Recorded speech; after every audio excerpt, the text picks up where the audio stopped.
Abantu bulijjo beebuuza ne bagamba nti nno omwana mulenzi Chameleone ani amutungira munnange ebyambalo bye, ani amwambaza? Nkugambye ngenda kubeera nga mbikutuusako fashion designer we munnange wuuno ali munnange ate mmotereeza era nga ku sayidi y'emu Eddie Kenzo mulina mu maaso awo kw'ossa ate ne Gravity Omutujju ngenda kubeera nga nkuwaako update munnange esayidi eyo. Bampita Geminati era nga nsinziira ku Geminati Yogi. Kaakati nno kansooke nkutegeezeko nti nno Dr. Jose Chameleone munnange omwana mulenzi ono era nga abaddeko ku wano mu Uganda. Omanyi ennaku zino munnange Chameleone alina munnange ate bookings nnyingi nnyo era nga wali abadde nga munnange ng'ali mu kwolekera munnange ate Zambia. Ebibadde byogeza abamu obwama nti nno Chameleone ani amutungira munnange engoye ze ng'ayambala obukumba bwe nkugambye nga bwanjawulo. Era nno oyo gw'olaba ye fashion designer we era nga azimutungira wali munnange live wali mwana mulenzi naye n'azeesala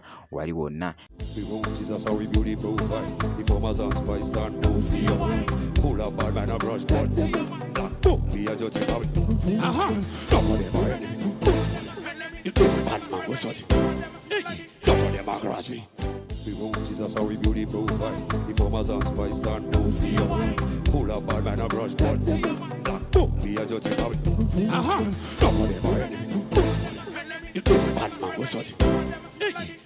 across me.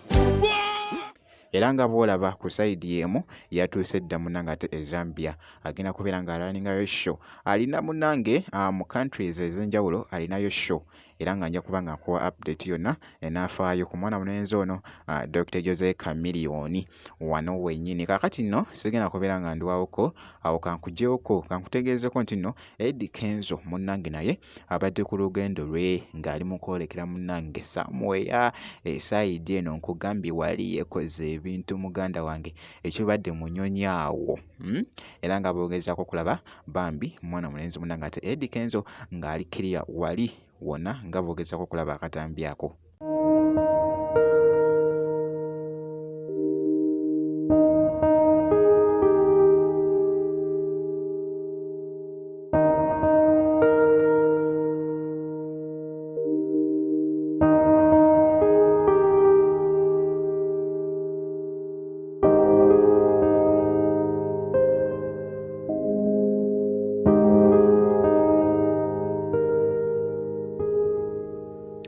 Yeyo nno munnange ate life mwana mulenzi munnange ate Eddie Kenzo gy'abaddeko munnange ng'ali mu lugendo lwe esayidi eyo. Nja kuba nga nkuwa update yonna enaafaayo ku mwana mulenzi ono munnange ate Eddie Kenzo. Kaakati nno awo kankugyeko katugende mu maaso wali.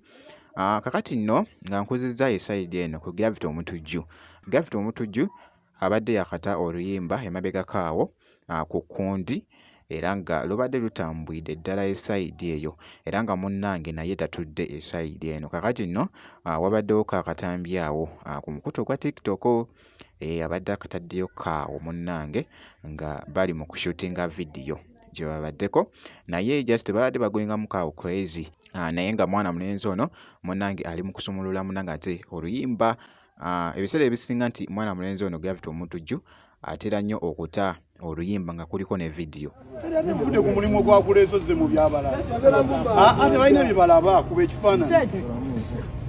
Stand by generator. Nenga byebyo. Ngabona obalaba bulungi tokutuula tokola. Nvudde ku mulimu gwakuleesozze mu byabalaba. Ate balina bye balaba kuba ekifaananyi. Stand by generator. Nenga byebyo. Ngabona obalaba bulungi tokutuula tokola. Ne ku Kkundi nalwo bwe lwali esayidi eyo naye nga naluno nalwo munnange agenda kubeera ng'alusumulula nga luliko ne vidiyo esayidi eno ku mwana mulenzi ono munnange ate Gravity Omutujju. Naye nga bwe nti bwe nkoze kakasa nti no subscribinga kw'ossa ate n'okulayikinga vidiyo ngenda kubeera nga nkomawoko mu maaso eyo n'ebirala.